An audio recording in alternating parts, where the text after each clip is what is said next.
Hey there nation, and welcome to the show where we help you to play miniatures wargaming on a budget. It is I, Commander Cheapskate, and we are back with another episode of From Hell, our series of Reign in Hell battle reports, and this is battle report number 4, and before we actually get into the actual battle report, what you're seeing right now is the current standing of round number 1 of our Reign in Hell campaign. As you can see, we have this little table here. This is the current ranking of each of our cabals, ranked from the first place all the way to 6th place. Now, if you're wondering how we're determining who's going to be the overall victor of this campaign, we're pretty much looking at two factors. We're looking at one, the win-loss record for each of the different cabals, and the second thing we're looking at as well as the number of souls that each of the gangs has as a tiebreaker. So as you can see, here's our current standing for each of the cabals after round number 1. In first place is the Garden of Maladies, the Demented cabal that is played by my buddy Dark Lord Mac. And second place is the Shrieking Masquerade of the Earthbound, played by Shade. My friend Big Poopa is in third place with the Stygian Legion of the Lords of Hell. Fourth place is O Death with all his dusts of the Empty Cabal. Fifth place is the Ethereal Bank of Vicos, which are the Broker's Philosophy, and that is my personal cabal. And at 6th place are the Verdant Tribunal, which are a judge's cabal played by my friend Smells Like Febreze. As you can see, Dark Lord Mac right now is in the lead with 1 win, 0 losses, and 18 souls. Shade is then in second place with 1 win, 0 losses, and 8 souls. Big Pook is in the third place with 1 win and 0 souls and 0 losses. My buddy O Death, he's in 4th place with 1 loss, 0 wins, and 6 souls. I'm in 5th place with 0 souls, 0 wins, and 1 loss. And then finally in 6th place is Smells Like Febreze. She's got 0 souls, 0 wins, as 1 loss as well. And that's where we're currently ranking right now in turn number 1 of our campaign. So with that, we're actually starting with turn number 2 with battle report number 4. And so with that being said, let's get that portion on a roll. So, battle report number 4, which is the very first battle of our second turn of our Reign in Hell campaign, is fought between my two friends Shade as well as Dark Lord Mac. Dark Lord Mac is bringing the Garden of Maladies, his Demented cabal, while Shade is bringing the Shrieking Masquerade of the Earthbound. So these two guys will be throwing it down in a beast scenario, and so far we're having an absolute blast playing this new gaming system created by Snarling Studios. In case you're unaware, the game Reign in Hell is created by both Adam Loper as well as Vince Venturilla of Tabletop Minions as well as Warhammer Weekly fame here on YouTube. They actually made their own game with their studio, Snarling Studios, and my gaming group and I were looking at the rules. We were really excited about it, and my gaming group really wanted to make some battle reports about it, and so we're now hosting those battle reports on this channel. So we're having an absolute blast, and we're actually going to go through an entire campaign playing through all 12 scenarios. So now that we have that introduction over with, we're going to play some background music real quick. As the music is playing, we'll show you photos as well as rosters for both of the cabals. If you want to see exactly what my friends are bringing for this one, go ahead and pause and take a look at your own leisure. With that being said, let's get this battle report on a roll.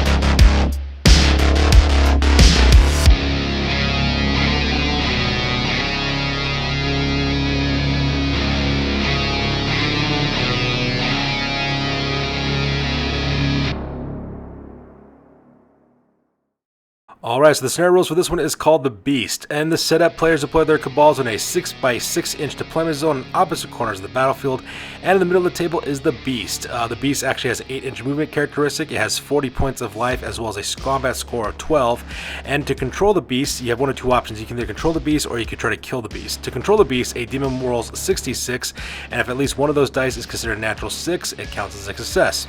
The first cabal to actually get 10 successes actually enter controlling the Beast, or alternatively, you control course, try to kill the Beast and win that way as well. Now for the Beast itself, the Beast activates on initiative dice number 12 as well as number 6 and attacks the closest enemy demon that did damage to it within 3 inches. Now if that's not possible, then it attacks the closest demon within 3 inches. And if that's not possible, then it attacks the closest demon within 8 inches. And if it can't do that, then of course it just does nothing in the middle of the table. Now the victory conditions for this one, there are 5 turns for this scenario, and the winner is the cabal who either kills or controls the Beast. And for rewards, you get 1 point of additional essence for your leader if you control the beast and then sacrifice it by the end of the battle report, or if you manage to kill the beast, you actually rolled 66, and for each +4 score, you earn 1 soul as well. Also, at the end of this game, you also have the title of the Beast Slayer, and whatever demon slays the beast gains the title of Beast Slayer, and on that one, you actually get a +1 combat ability whenever you make a combat roll against an enemy with a higher combat ability than your own. So, with the scenario rules over, let's go and talk about the battle plan real quick. So here's an overhead shot of the entirety of the table. As you can see, my friends are playing on a 20 by 30 inch table. It's just a typical Warcry table. My buddy Dark Lord Mac is deployed on the bottom left hand corner, while my sister Shade is deployed on the upper right hand corner of the battlefield. As you see, right smack dab in the middle of the battlefield, represented by the Mortis engine, is the Calliope of Chaos, and the Calliope of Chaos will be acting as the beast in the scenario. So this is the target that my friends are trying to either control or kill by the end of the scenario. Now, I talked to my friends before the game actually started to figure out their battle plans were. For Dark Lord Mac, he said, I'm playing a Demented Cabal, so my goal is to kill the beast. That's exactly what he was doing. In fact, he is such a big nerd, he was actually humming the song Kill the Beast by from that Beauty and the Beast movie from Disney. It was actually quite crazy listening to him humming this as I was taking photos of the battle report. And in the upper right corner, my sister Shade, her plan is to actually control the beast. She thinks that she actually has a better chance of actually doing that, and she was really interested in earning an essence for her cabal as well. Aside from that, pretty much the Demented are going to try to pour as much combat as they can directly into the beast, and the reason why that is the case is because the cabal of the Demented actually have their the Madness Demon, and he can actually switch his combat score with an enemy within 3 inches, which is actually really advantageous for my buddy Dark Lord Mac, and that's pretty much what his plan is to do on this one. So the battle plans are, let's go talk about the deployment real quick for the Garden of Maladies. Up on the top left hand side, that his name is Garden of Malady. He's a leader demon. He's the leader of my friend Dark Lord Mac's cabal. He's got maddening insight, which means he can reroll any one die during the battle report. He's also a zealot. He's also got the frenzy special rule, giving him 2-up combat attacks, as well as a +3-up combat attacks against leaders. He's got regenerating soul, which means he also regenerates 1 life per activation. He has infernal armor, which gives him -1 damage to everything he takes. Now, right behind him, of course, you've got 4 corpulent demons. Those are Golkor, Gerlach, Muttermold, and Slimex, and all 4 of those guys are corpulent demons with the Pile of Flesh ability, which means that all of them earn 2-up life whenever they're activated. Now on the front right hand side, we have 2 Mephets. We have Degenerate and Inglorious the Stormbreaker, because you got the Stormbreaker title last time. They're both, of course, the Mephets. They have flying and move as well as sting and move special rules. And then finally, the bottom left hand corner, that character's name is Madness is his name. He is a devout demon, and he is a Madness demon. He's got Infected with Madness special rule as well as the Disorder game mechanic. And that pretty much makes a deployment for the Garden of Maladies. And in the upper right hand corner, we have the Shrieking Masquerade, which my sister Shade's warband. So in the upper right hand corner, we have Asmodeus. He is a leader demon. He's a schemer. He's also got the Mass Manipulator special rule. He's got Skirmish Spirit, which means he gets a +3 movement when doing running skirmish attacks. He's also got the Axe of Black Blood, giving him +1 combat ability. He's also got the Quick Escape special rule and the Essence of the Wanderer, which means he can re-roll basically roll 2 dice for terrain effects, and then he chooses. Which is not such a big deal in this one because I'm not really using any terrain rules for this current round of the game. Now, right next on the left-hand side, that is Enkari. She's a devout demon. She's a succubus. She's got the fly as well as 2 charming ability as well as iniquity game mechanic. She also got the gem of healing, which means that she heals D3 wounds every activation. Now, in front of her on the left-hand side, we have a Mephet named Balal, which is a Mephet, and then of course we have 3 Slaughter Brutes. Slaughter Fiends rather. Those characters are Cassiel, Caspiel, as well as Kame. Right next on the right-hand side is Rahab, which is a tentacle beast, and on the far right-hand side we have the other Mephet, which is Beliar. And that pretty much makes up Shade's warband for this one. So with deployment over with, my friends go directly to the top of turn number 1, and they roll their D12s for their initiatives. Alright, so that takes directly to the top of turn number 1, and you can see the dice rolls for both the Demented as well as the Earthbound. So the very first thing that my buddy Dark Lord Mac does, he sends up one of his corporate demons moving up forward directly towards the center to act as bait in order to draw out the beast. The same thing with one of his Mephets as well. I believe that is Degenerate that's actually up there in the top. So not to be outdone, my sister Shade then sends up one of her Mephets, also flying up forward his maximum allowance to start getting a good little flanking position against the beast. And for Dark Lord Mac's next activation, he sends 2 more of his corpulent beast demons forward in order to catch up with the rest of them. Pretty much it looks like he's going to use these guys as kind of a screen in order to absorb most of the damage from the beast, which is the Calliope of Chaos. So the Calliope of Chaos activates on turn number 6 because it activates on turn 1 and 2, and the first thing it does a charging attack against one of the Mephetes, which is Degenerate. Managed to kill that guy right off the bat, and the reason why is because the Calliope of Chaos has a 12 combat score, Mephetes only have a combat score of 3, and they only have 6 life, so Degenerate was not long for this world, and he gets killed right off the bat. So because of that, my buddy Dark Lord Mac will need to roll up on the Soul Loss chart for that character to see exactly what happens to him. So not to be outdone, my sister Shade then activates her next couple of activations. She sends all 3 of her Slaughter Fiends up for their maximum movement allowance. And actually, they're quite fast for Slaughter Fiends. They actually have movement 6, and the reason why is because Earthbound Cabals have +1 to their movement characteristic. And for Dark Lord Max's rest of his activations, he then also sends up his 4th Corpulent Demon forward, and he also sends up Manus as his name, his Manus Demon, heading directly towards the Calliope of Chaos. My sister Shade then activates the rest of her warband as well. Her Mephete flies directly to the top of the ruins on the left-hand side, followed by Inkari as well as Asmodeus. And finally, the last thing, Rahab the Tentacle Beast also moves up forward to join up with the rest of the Slaughter Fiends. And for Dark Lord Mac's very last activation, he activates his leader demon, Garden of Maladies, who climbs directly top of the ruins, giving some support for Inglorious the Stormbreaker. And that pretty much makes up the actions for turn number 1. So here's a red shot of the entire table at the end of turn number 1. As you can see, my buddy Dark Lord Mac is starting to move his forces up forward in order to start engaging the beast, the Calliope of Chaos, because his plan is to actually kill the creature. And at the same time, he sent out one of his Mephets, so that way the Calliope of Chaos will start making his way directly towards the bottom left-hand corner, so that way he can envelop the monster and kill it that way. At the same time, the Earthbound with Shades Warband up in the upper right-hand corner, they're moving as quick as they can in order to catch up to the Calliope of Chaos, which also makes sense because they can actually move quickly because they have that enhanced movement ability from being an Earthbound Cabal, and it looks like she's going to try to still stick to her plan with actually controlling the beast. So with that over with, we go directly to the top of turn number 2, and my friends roll off for initiative to see which of them will be going first. So that takes directly to the top of turn number 2, and this is the D12s that my friends roll off for their initiative. As you can see in this first one, the first thing that's happening is that the Calliope of Chaos activates first, because it activates on 12s. And the Calliope of Chaos does a charging attack directly towards Inglorious the Stormbreaker, and of course manages to one-shot kill that poor Mephete right off the table. After all, this guy's got a combat score of 12, Mephets only have a combat score of 3, and to make matters worse, they only have 7 life. So because of that, my buddy Dark Lord Mac loses a second one of his demons. But then again, he also told me he was okay with it because it kept on drawing the Calliope of Chaos closer to his forces, so that way he could start unleashing his attacks upon it. So with that, Shade actually gets to go first because she actually has civil activations. And the first thing she does, she sends in both of her Mephets as well as 2 of her Slaughter Fiends directly into the back of the Calliope of Chaos. All 4 of those guys do charging attacks. Unfortunately for her though, she was only able to get 1 successful activation for a success on that guy, even with all the attacks that she was rolling as well. So things are not looking really good right now for Shade and her plan of actually controlling the beast. So for Dark Lord Mac's next activation, he then sends him Manus is his name, his devout demon, his Manus demon. He does a charging attack directly into the Calliope of Chaos. And this is where things start turning really quick in favor for Dark Lord Mac. Now in case you guys are not aware of it, basically Manus is his name, which is the Manus demon. He basically has a special ability called Infect with Manus, which means that once per round, the Manus demon can switch his combat ability with any enemy, with all enemies within 3 inches, until the end of the round. Right, that's pretty much how it works. Well, because he's within 3 inches of the Calliope of Chaos, he means he switches his combat score with that guy. Now, Manus is his name. The Manus demon actually has a combat score of 3. It's a very low combat score, just as good as a Mephete.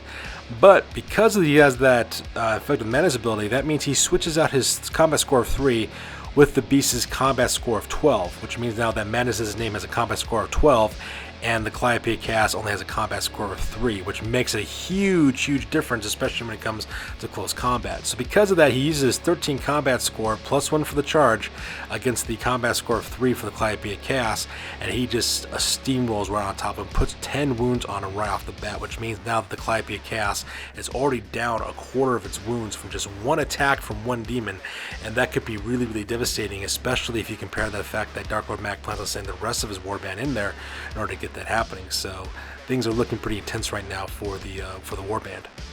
And at the same time, I believe what ended up happening is I think 3 1s were rolled, I believe, by the Calliope of Chaos. When they rolled for that one, it actually came out 3 1s. So because of that, the Demented Warband, the Garden of Maladies, get +1 to their disorder score. And what ends up happening is that whenever triple 1s are rolled, you get 1 point of disorder. And when you use that game mechanic, the Manus demon can add any of their disorder score to either their combat score or making defensive rolls. So that part's kind of helpful for Dark Lord Mac.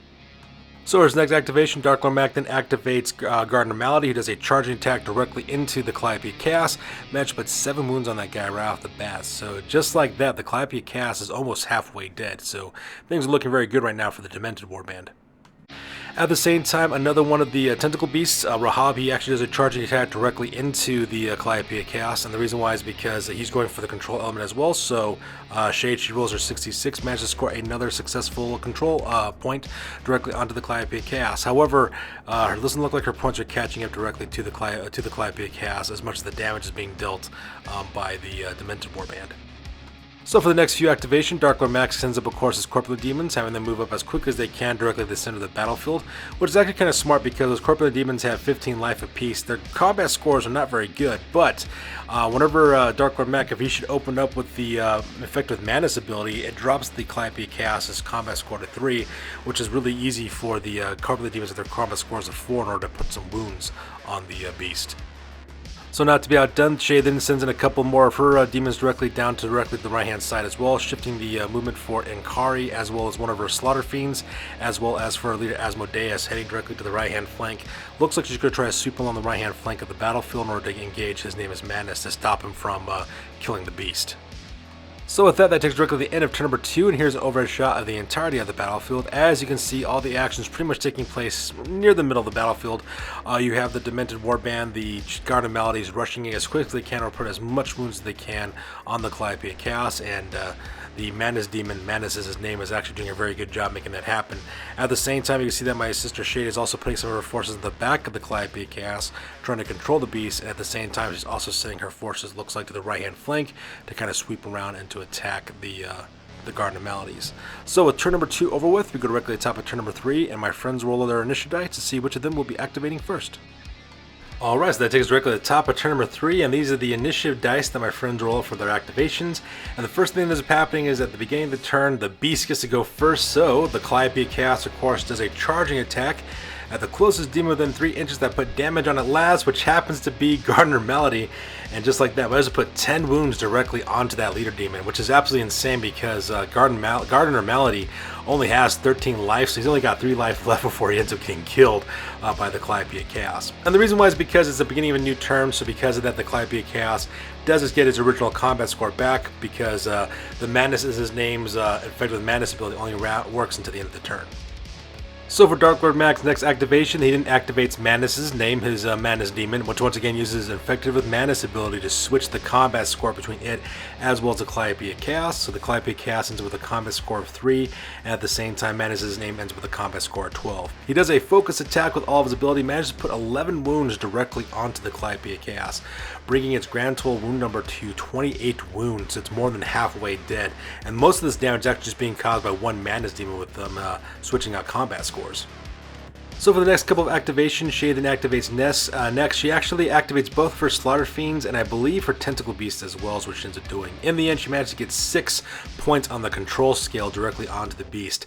She only needs to make 4 more control scores on the beast, and she'll end up being able to control the beast as a member of her Cabal. So that part was insane. So with this next activation, Dark Lord Mac then activates Garden of Maladies. Garden of Maladies actually does a running skirmish attack directly onto the Calliope Chaos.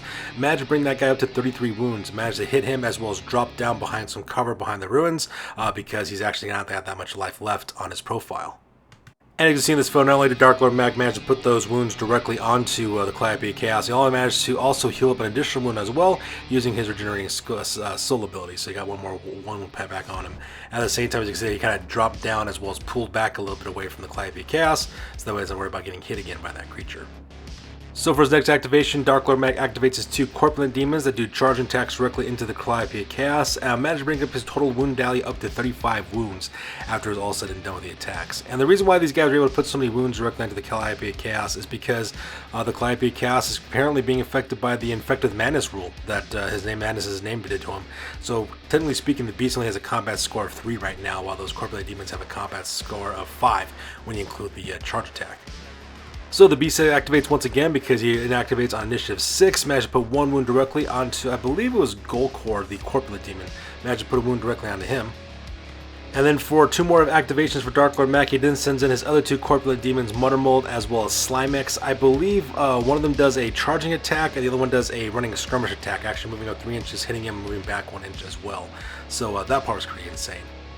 And with that, it brings up to a grand total of 37 wounds put directly onto the Calliope of Chaos. So this guy is only 3 wounds away from actually being killed and actually getting a victory for the Garden of Maladies. Meanwhile, for the next activation, I believe it was her 2 Mephetes managed to put another controlling point directly onto the Calliope of Chaos, bringing the total number to 7. And once again, Shade needs to get 3 more points in order to control the Calliope of Chaos. And for the rest of her activation, she then flies up Inkari, the succubus, having her flying up directly to the top of the ruins there, so that way it looks like she's going after Garden of Maladies, the leader demon for the Garden of Maladies. And for her last activation, she then activates Asmodeus, who actually continues skirting around the right-hand side of the battlefield, getting ready to go up that gangplank there in order to engage. Madness is his name. And that pretty much ends up the turn on this one. So here's an overhead shot of the entirety of the battlefield at the end of turn number 3. As you can see, the Calliope of Chaos is being completely surrounded by both sides, by both the Earthbound as well as the Demented. And the Demented are very, very close from actually killing off the Calliope of Chaos as well and actually winning a victory. At the same time, my sister Shade is also really close and under the control of the beast as well. So turn number 4 is going to be very, very important for both sides because it's going to determine who ends up winning this scenario on this one. So with turn number 3 over with, we go directly to the top of turn number 4, and both of my friends roll off their activation dice to see which of them will be going first.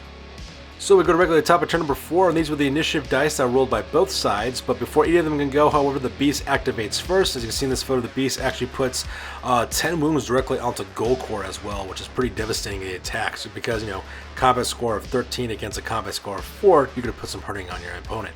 Luckily for Dark Lord Mac, though, the Corpulent Demon actually has 15 wounds, and he also regenerates 2 life whenever he's activated, so things are not looking too good for Goldcore, but it's not game-ending yet.